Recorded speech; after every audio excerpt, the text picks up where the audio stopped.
Hi friends, this is another POTD problem of Leetcode. Check if array pairs are divisible by k.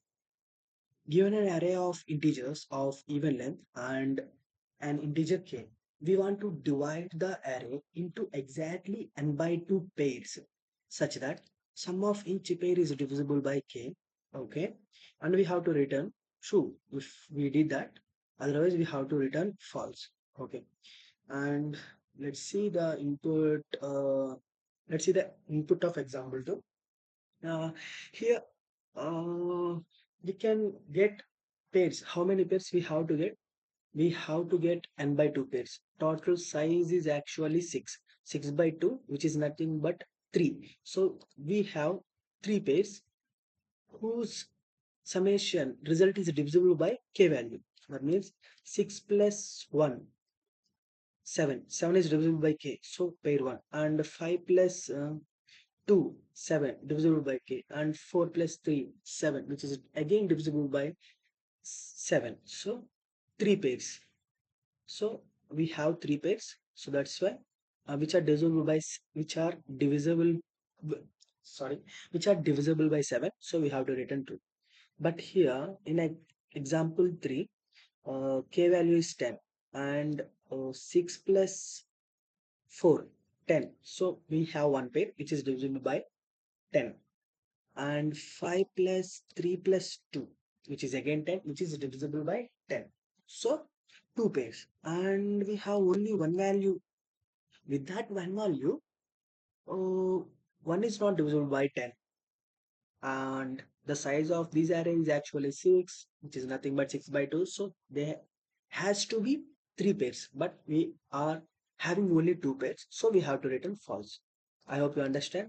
And the basic brute force approach to solve this question is using two for loops. I know, I think you already know it. So like this is the array, 6 elements, right? 3, 4, 5, 6, and the elements are like 1, 2, 3, 4, 5, and 6. Here k value is 7. So this is the k value, and this is the array. Okay. So we have to start from the zero index. This is 1, 2, index 3, and this is index 4, and this is index 5. So we have to start from zero index, and we have to find where we can get an element so that their summation is actually divided by 7. So 1, 1 plus 2, 3. So here 3 which is divisible by 7. No, 3 is not divisible by 7. So we have to increment the pointer, which is j pointer. Yes, this is I pointer and this is j pointer. And now the value is 3.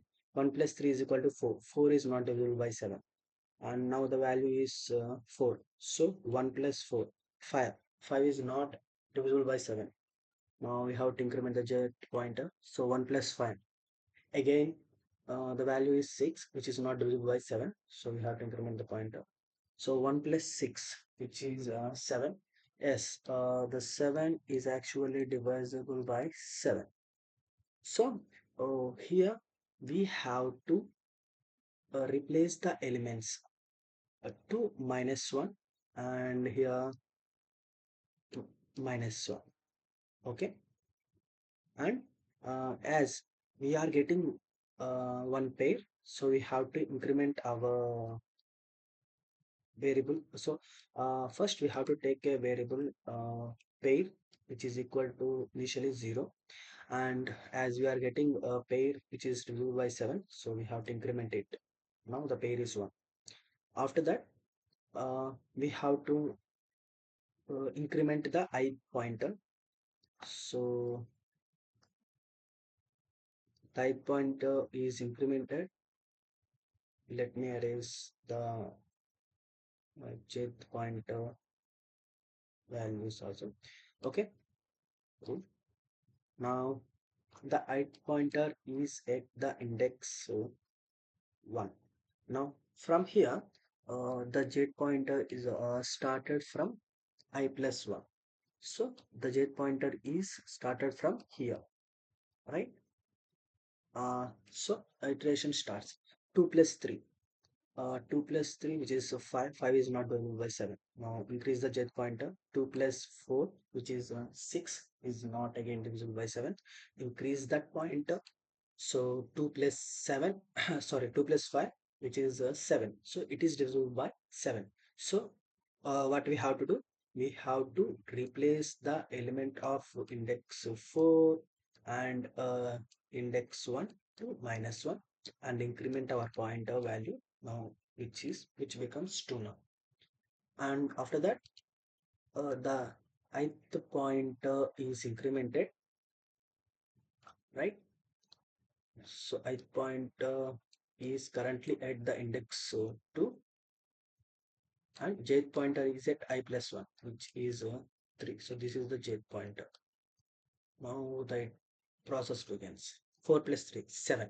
So as 7 is divisible by 7, what we have to do? We have to first keep minus 1 value in index I and index j, where there's some summation element of those indexes actually gives the summation value which divisible by 7.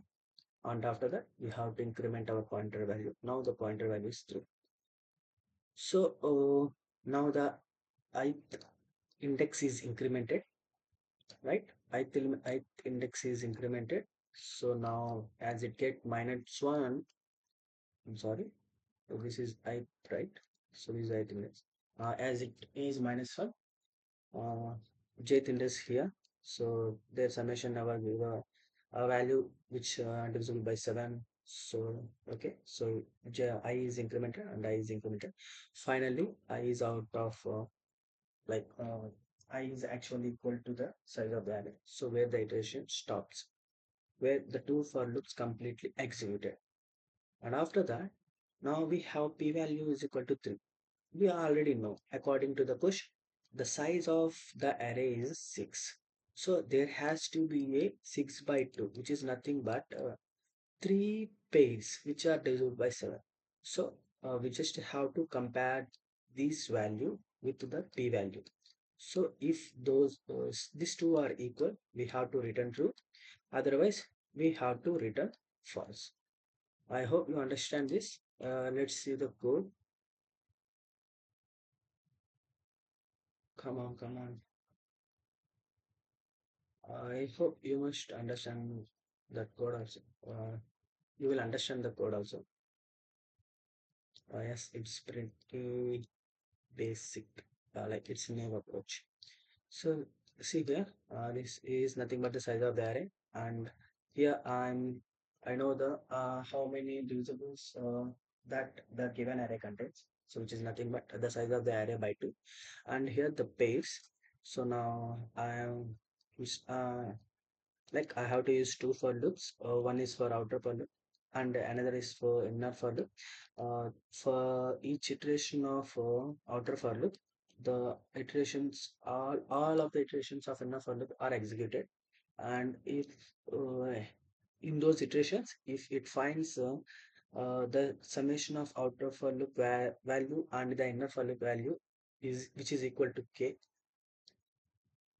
right? So then we have to keep the minus 1 value in those two indices and increment the pair value. After for loops are executed successfully, we have to check whether d is equal to p or not. Okay. Here we may get doubt. Actually, we have to take their summation value, and if the summation value is actually divided, we have to perform division, right?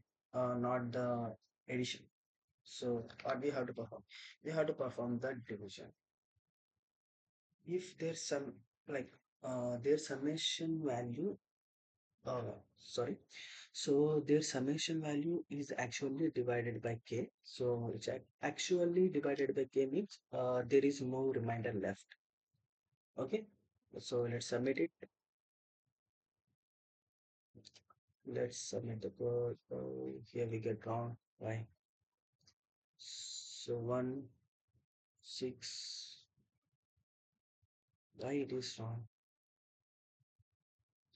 1 plus 6 7 and 2 plus 5 7 and 4 plus 3 again 7. What's so wrong in this? Here it is false. Okay.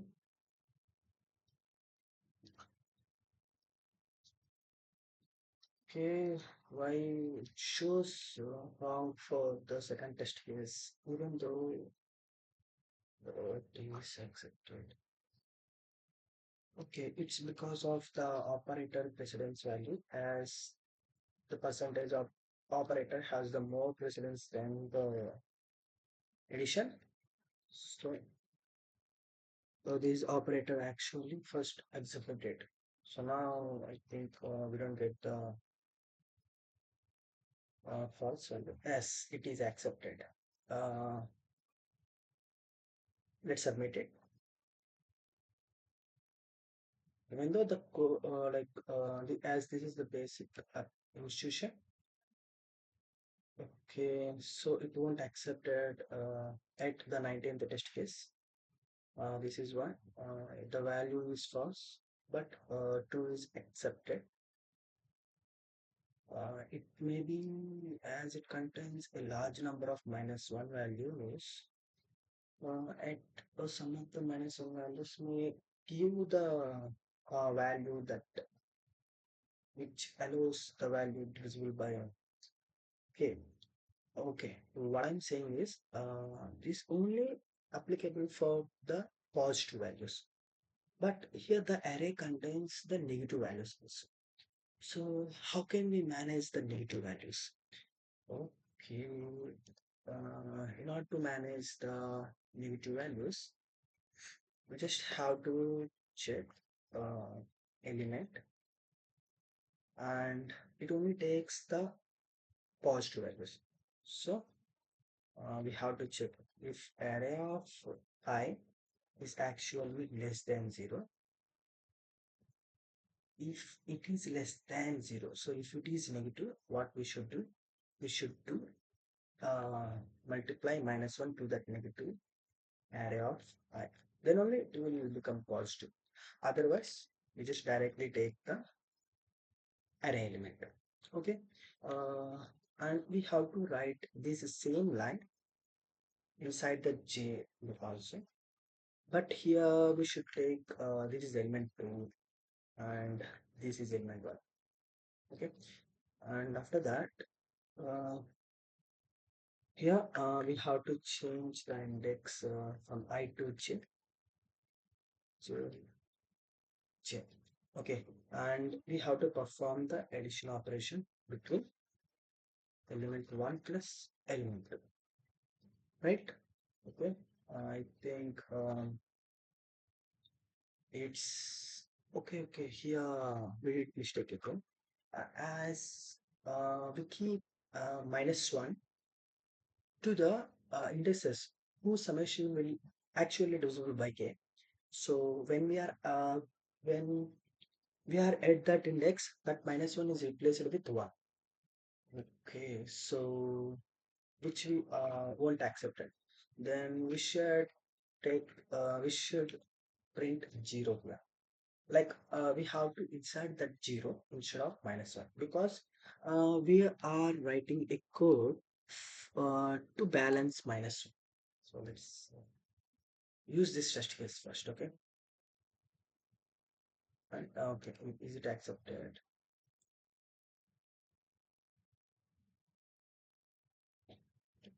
Still it's wrong. Okay, two test cases are wrong. It's again wrong. Why it is again wrong?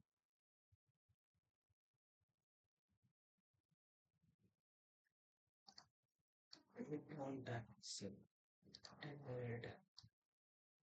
Okay, I changed the code and I finally know why it not accepted. Why this code is not accepted. Because negative numbers are also allowed inside the array. So we must not use the negative numbers. So we have to use a number which is not negative or not positive. So we can say it is the last range of the integer. So I can say it as int max. Okay. Here also int max. And so we have to continue whenever we are getting these int max, right? And here also int max. Okay. And okay, our code has a capability to manage the negative numbers also. So we have to uh, convert the positive element into the negative element. So we can do that if array of I is less than 0, then we should uh, multiply -1 to that element. Okay, we already know it, right? Otherwise, we should do. So I am not saying this because we already know that line. And I say this is E2 and this is this is J and here also this is J and this is J. And so we have to multiply E1 and E2 and then perform the division operation whenever you can see. Okay, it's satisfy the test cases. Okay, we are getting is less than 0, continue. 8. Oh, okay, sorry. So that we have to check if array of I is actually less than, right? Array of here j is less than int max. Okay, good. Now we won't get any errors, I think. So int max, sorry, it wasn't. Okay, good. Again, the test cases 7 and 4 is not. I why? I think the issue is uh, in the way in the way of accessing the negative numbers into positive numbers. Okay, we know the other technique, right? So we have to first divide the number. So this array of I with the k, then we get a number. If the array of I is negative number, we get that negative number whenever it is lesser than k. So for that, we have to add the k value and perform the modulus operation again. Then we are getting the value in uh, how can I say in positive form. Let's try that with an example. Then you can easily understand. So I say I have a number like -9 and my k value is actually, let's say the number is 8 and my k value is actually 9. So when -8 is divisible by 9, so the value is -8. So as it is negative, we have to add k value. So -8 plus k, which is nothing but 1.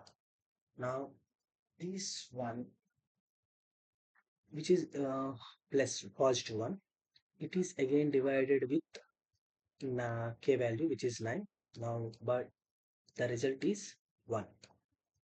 Okay, so is the result is actually 1. Array of I think here some mistake is there. Okay, S.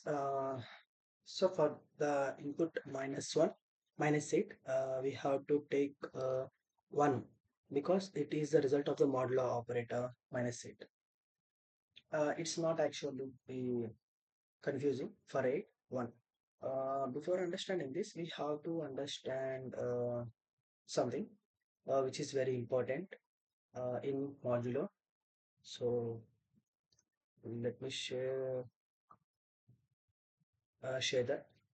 So for simplicity, now I'm considering the k value equal to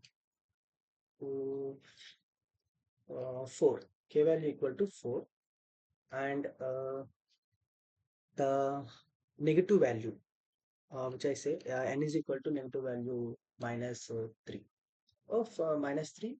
So in modulo, so as k value is equal to 4, this is 0, 1, 2, 3.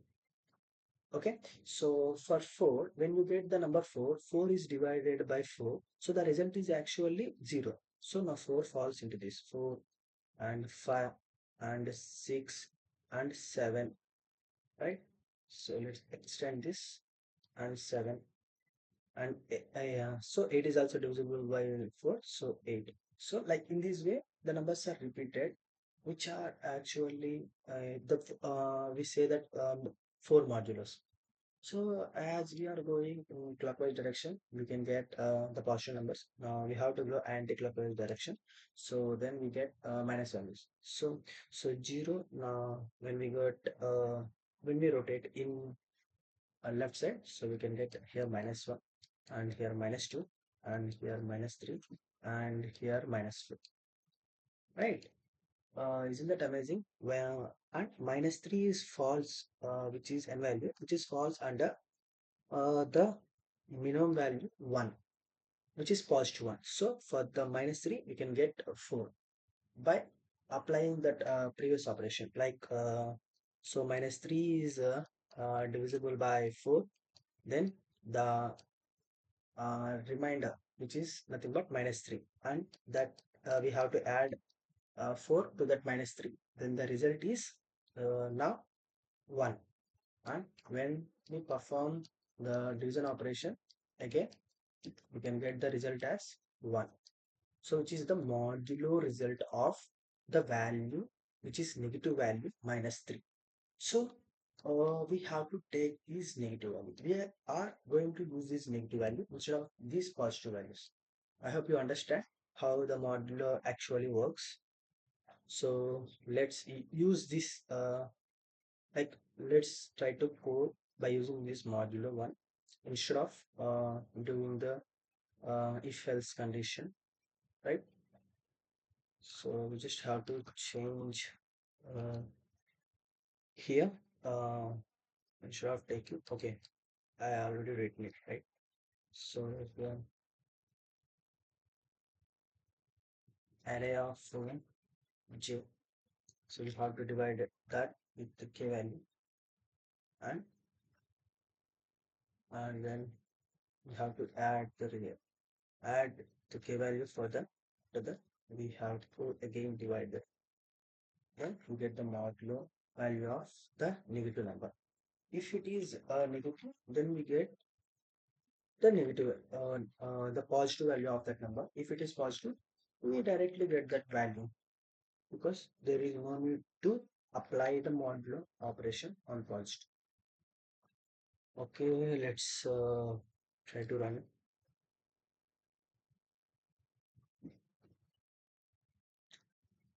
Again, this use false. Why? Why it again use false? There is something we are missing here. Okay, we have to trade from I is equal to n, and whenever the value is actually equal to int max, we have to count it. Okay, we have to continue whenever it is equal to int max. So we have to change here also, and then after if it is not, we have to take that element. So and we are entering into the for the jet which has a data variable jet, and we have to check it again. Here it is equal to int max. Otherwise, we have to take that element and perform the operation division. After that, for every iteration, we don't need to continue this. So we have to break it up. Okay, let's try the it. This is the last time because we have to know the optimal approach. Okay, it is accepted. Let's submit it.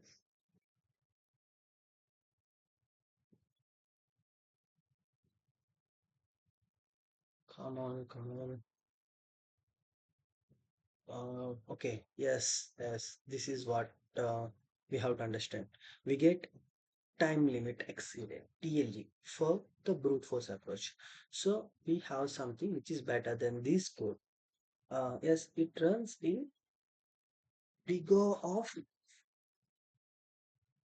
n square time complexity, right? And let's see the description constraint. So here the constraint value is actually 10 to the power of 4. N value is equal to 10 to the power of 9. We don't need it. But the array element value is minus 10 to the power of 9 to plus 10 to the power of 9. And here we are actually adding adding the value and performing the division operation. We can get for a single test case, we can make it uh, we are actually big of n square time complexity. So as the value is 10 to the power of 9, which is not allowed to get this to get big of n time complexity. How can I put it?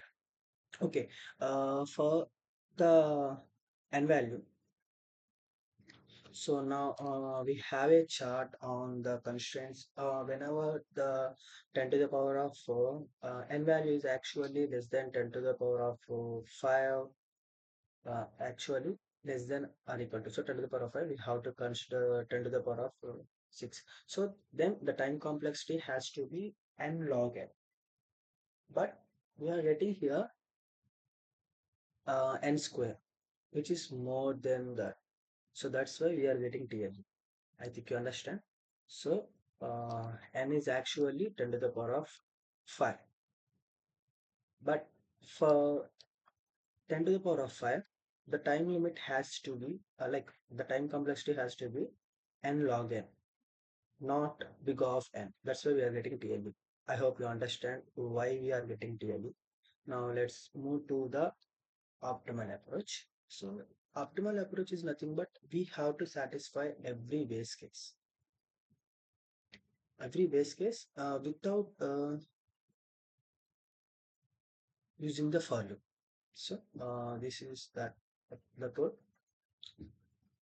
Before going to understand the code, let me put my view. So here the elements are not actually repeating, but we can get the repeated elements also. So that's why we have to store their frequencies. So for that frequencies, for storing them, we have to need a map. But but uh, I think you're already aware of this. Whenever there is a value A and there is a value B, summation of that value is divided by C. I say then it may or may not equal to 0. Okay. So what I want to say, like when A is divided by C, what we have getting. So then we are getting C into coefficient plus remainder is actually equal to A. So this is the general equation. And for B also, we are getting this equation, same equation, right? Uh, wait. So let me write that equation. So B is divided by C. Then we are getting what PQ plus reminder is equal to what value? B value, right? I hope you understand. As these A and B are actually divided by same value C. So the reminders, this is R1 and this is R2, and this is Q1 and this is Q2. So B and C are completely is not equal. And we are getting the value C by the addition of the R1 and R2, right? I hope you understand. If you have doubt, let me say like take 4 and 2. So 4 is divide 4 plus I can say instead of 4 we can take the value 6. Like instead of 2 we can take the value 6. 4 plus 6 actually 10. So it is divided by 2. So 6 plus 4 10 by 2. The value is 5.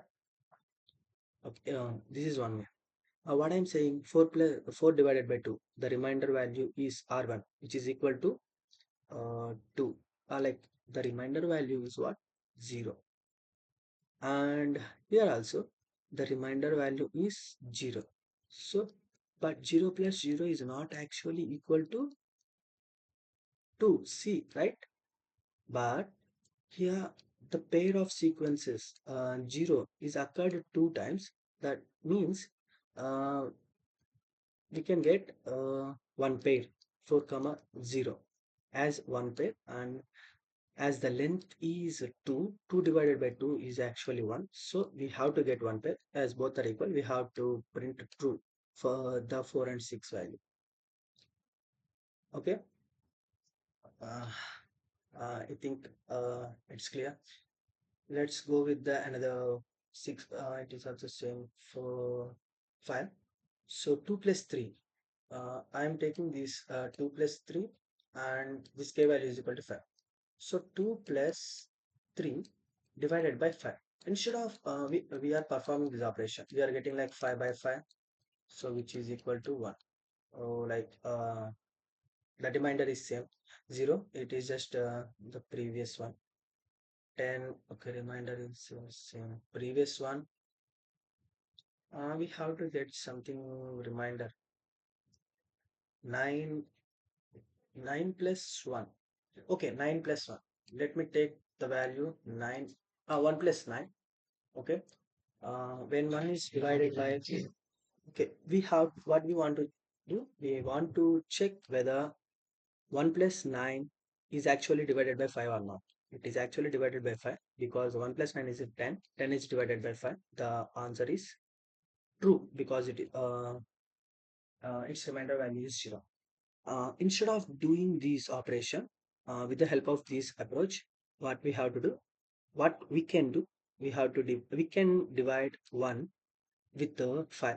Then we can get the value as 1, and 9 divided by 5. Then we can get the value remainder which is equal to 4. So 1 plus 4 which is equal to 5 and which is equal to the uh, what is that? Divisor. That's true. So where as this is possible, then we can say okay 1 plus 9 is actually able to divided by 5. Instead of performing this operation, we can perform the inverse operation. I think it's clear. Let me erase this, and you can that previous one, as we are getting zeros. If we are getting odd number of zeros, then sure we have to return false, right? So let's try run on the another one. So 8 plus 2. Okay. So 2 plus 8 divided by 5. So instead of doing this, what we are actually doing here, we have to perform the addition operation and then perform the division operation, right? But what I am saying is, oh, okay, first perform the addition division operation and then perform the addition operation. Then it will easily computed. because like 2 plus 8, the addition, as it is lower number, it is easy, but when we are taking high values, it's maybe hard. So that's why we are reducing that number by dividing with k value. Like, I think you understand, we are reducing that number. So 2 divided by 5, the answer, so the answer is 2. Let me first write here. So here we are performing the division first and then the addition. So like here 2 divided 5, 2, and 8 divided by 5. The answer is, as it is greater number, 8 divided by 5, the value is 3. So 2 plus 3, the plus operation we have to do. So the result is 5, and it has to be able to be this value, right? I hope you understand. And we are literally using this approach. That's why I'm explaining this to you.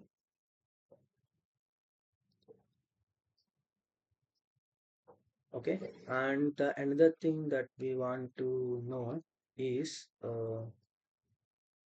like we have to aware of how to use map, because the same element is may repeated. We have to store the frequencies.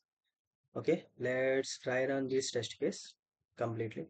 So one and so what we are first.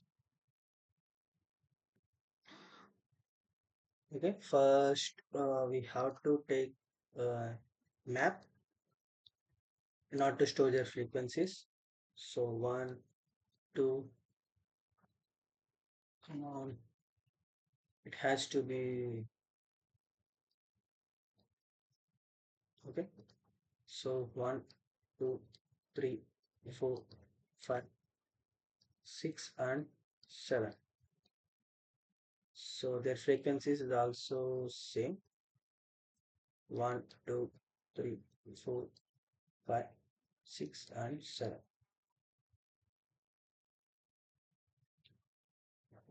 Okay, there is no seven. We have only up to six values. Okay, and then after reading map,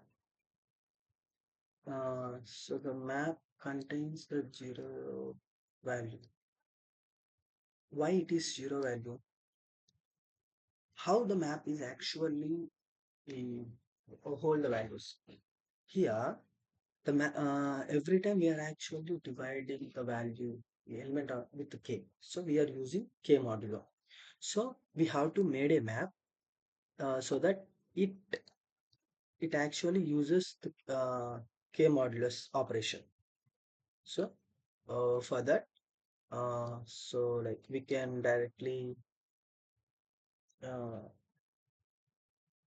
build a vector. Instead of taking a map, we can directly use a vector as a map. So vector, which is nothing but an array. And uh, so what is the best thing in vector? It has the indices 0, 1, 2, 3, 4, and 5, and 6. So we already know when a number a is divided by k, then the possible reminders are 0, 1, and so on, k minus 1. Okay, these are the possible remainder values when a number is divided by k. So as the number here the value is k, so the possible remainders are k minus 1. And in array, the indices are like this, right? So 0 to n minus 1. So 0 to k minus 1. Both are same. So that's why we are using uh, array indices are the reminders of the array element when they are divided by value k. Okay. Now what we have to do? We have to check the element 1 divided by 7. Actually not divided by 7. It contains sometimes negative values, so we can manage. So array of I is divided by 7. When it contains negative values, we have to add k, and then again divide that with k. So we can get the modulus value of the of that particular element. Understand? I hope you will. Okay. After that, we have to get how many times 0 is appeared, 1 is appeared, 2 is appeared. Frequencies. We have to store the frequencies in vector. Okay, after let me say, so 1 is appeared in one time, 2 appeared one time, 3 appeared one time, 4, 5, and 6 is also appeared one time. But 0 is not appeared one time. Sometimes 0 is appeared. How can I say? See, in these 5, 5 is actually divided by k value is equal to 5. So 0 is appeared. So that way we have to increment the 0 index. Okay.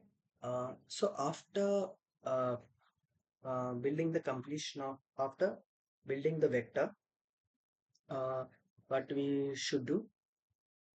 So actually this vector only contains the reminders, all the possible reminders for each element and with their frequencies. So I already told you, right? So a reminder R1 plus R2 is actually equal to the values uh, k here. Like in previous, a plus b is actually divided by c. If this reminder is R1 and this reminder is R2, then this two summation is actually equal to C. Here, uh, like that, uh, R1 plus R2 is actually equal to K. And what we have in this vector, we have R1. So we have to check this vector again and see R2 is exist. How can we find R2? We simply find it. We know the K value and we know the R1 value.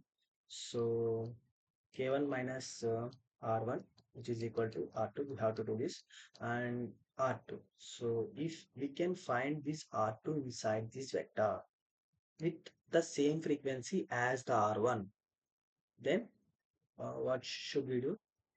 Uh, we should increment our number of pairs value. Otherwise, okay, we should directly like give the returns the false. Okay, I hope you understand. Let's see the code. Actually, we're taking a lot of time to solve this, but intuition is main, right? We are understanding the intuition behind this.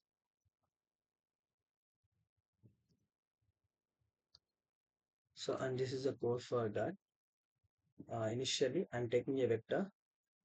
So a map, which actually a vector. So it contains its size is k, and the values inside this vector is actually zero. Indexes inside this vector is actually 0 to k minus 1. So up to we have to fill with 0 and we have to iterate over the array and we have to take the n.